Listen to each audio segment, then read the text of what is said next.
Salut à tous les amis, on est parti pour cet épisode 5 de Beach Tarzan Year Bloodware, ou l'épisode 384 pour ceux qui suivent depuis le début, ou encore l'épisode 14 ou 15 de juste la saison de Tarzan Year Bloodware. On s'y repère plus à force. Hein. Bref, cet épisode adapte les chapitres 560 à 565. Donc voilà, un ratio normal de 5 chapitres à peu près. Hein. De toute façon, c'est ce que je dis, 5-6 chapitres par épisode à peu près. Donc avant de commencer la vidéo, n'oubliez pas de vous abonner. On est 114 à être abonnés, mais pas mal toujours à pas être abonnés. Donc s'il vous plaît les gens, pour me soutenir et faire du travail de meilleure qualité, on s'abonne. Sur ce, alors l'épisode s'appelle Le Premier Loge, ça porte plutôt mieux son nom, ouais. Donc on commence l'épisode avec... on voit un peu l'armée de la Society désorganisée, des randoms un peu perdus à droite à gauche. Et du coup, Shunsui Kuraku, avec le gros développeur, dit bon, bah, regroupez-vous auprès des capitaines, allez là, là, là, là.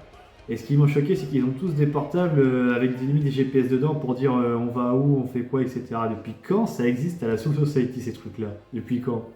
Parce que pour moi, la Soul Society, c'est un peu à l'ancienne, vous savez, un peu, bon, pas médiéval, mais presque quoi. Enfin, c'est vraiment. Qui va pas avec des portables et tout ça se trader, se trimballer comme ça normal. Bref, c'est un truc qui m'échappera toujours ça. Peut-être que Mayuri les a fabriqués en dernière minute, mais bon, voilà. On est toujours sur le combat entre la superstar, je sais plus comment il s'appelle, mais bref, la superstar avec l'espèce d'étoile sur la tête, qui affronte Kenzei Muguruma dans un premier temps.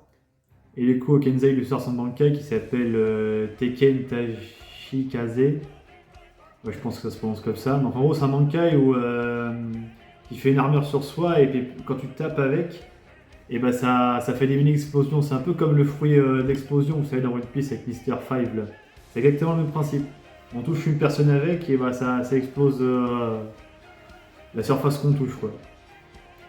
Donc voilà, il prend rapidement le dessus, il le dégaine bien, et puis pour ceux que le combat est gagné, t'as même son coéquipier Roshuro Otori, je sais pas comment il s'appelle, bref, son coéquipier qui dit ouais bon j'ai pas besoin d'intervenir et tout, on voit qu'il est en difficulté. Puis là t'as son petit James là qui sort, allez reste la superstar, il devient encore plus fort, et puis là il le maîtrise complètement le Kenzei là. Là on comprend pas ce qui se passe. Et du coup, t'as son second qui lui dit, enfin qui lui prévient pour James voilà, qu'il faut l'éliminer parce que c'est lui la menace, c'est lui qui le rend plus fort. Donc voilà, il se fait malmener.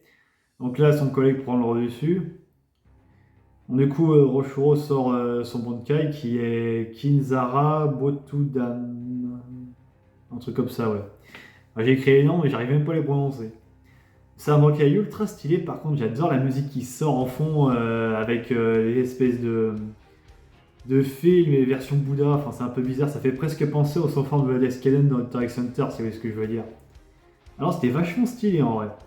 J'ai beaucoup aimé, après les pouvoirs du banquier en lui-même, bon bah c'est bof bof, hein, ça dépend contre qui tu te bats quoi.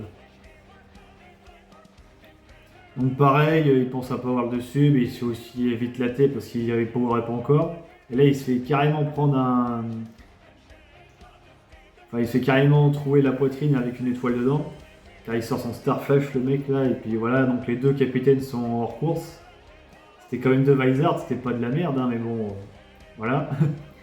Et là, bah, on sait qui sont les deux lumières qui sont arrivées du coup. Donc il s'agit ni plus ni moins que de Rukia et Renji qui ont fini leur entraînement chez le roi des esprits. Donc voilà, et puis scène trop stylée, au moment où la superstar était prêt à achever le capitaine, t'as Renji qui intervient.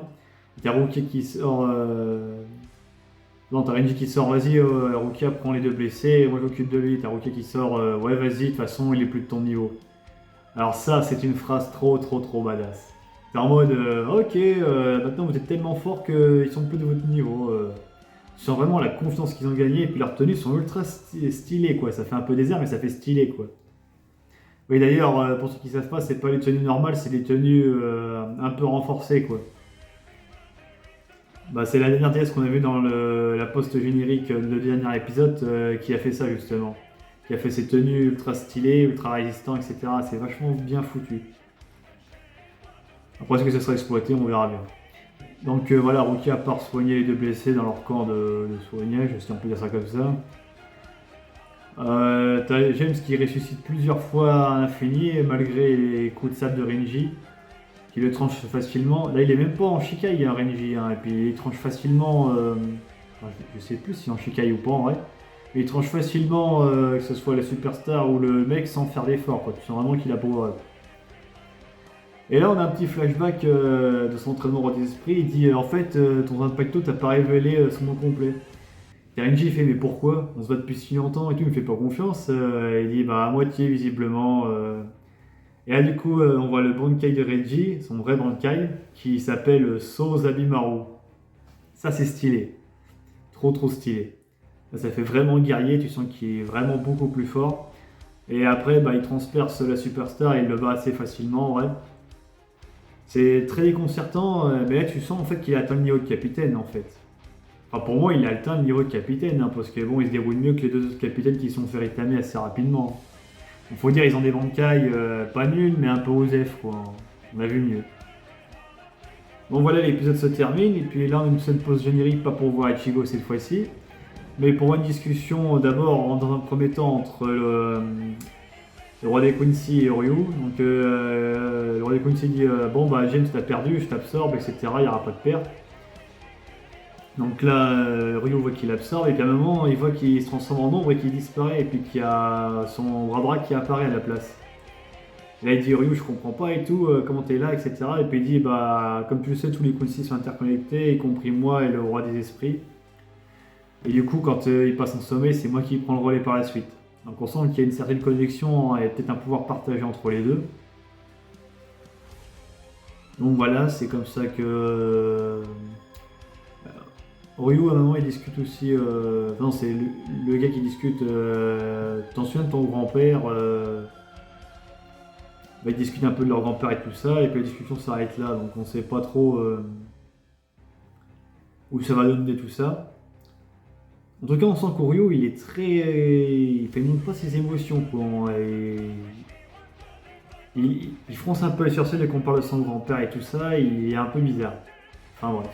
Moi, je vais m'arrêter là, sinon la vidéo va durer 3 heures. Sur ce, les amis, à très bientôt pour une prochaine vidéo.